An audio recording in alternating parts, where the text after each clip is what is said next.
Feeling anxious for no reason or being shaken by just a single word?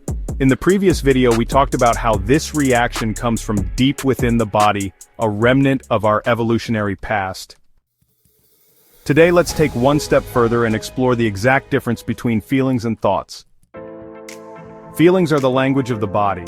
They emerge before we can make sense of them, before our mind even understands. For example, when someone speaks with an indifferent tone, our face may freeze for a moment, or our heart may suddenly sink. That is a feeling. Thoughts, on the other hand, are our mind's interpretation of those feelings. They help us make sense of what our body is telling us. When we think, we label and categorize our emotions, giving them context and meaning.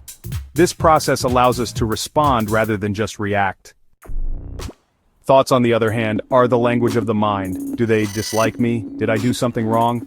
These are the stories we attach to our feelings.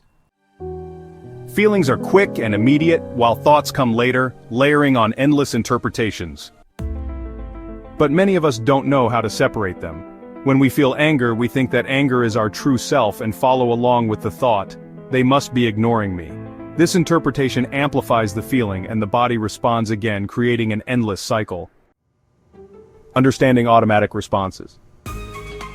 But in reality, our bodies evolved over thousands of years to automatically detect danger and help us avoid it.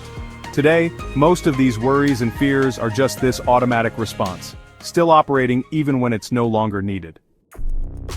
So what's important is not to mix up feelings and thoughts. This feeling right now is just my body's automatic response. And the thought that follows is only an interpretation. Try separating the two. Practical application and conclusion. For example, when you're anxious and feel your throat tighten or your shoulders tense up, notice it first. My body feels like it's in danger. Then step back and say, this thought doesn't have to be true.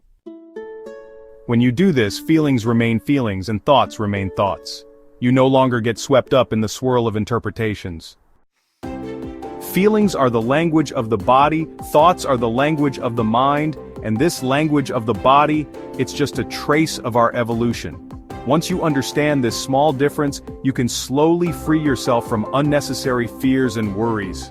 That's the beginning of a new chapter for your mind.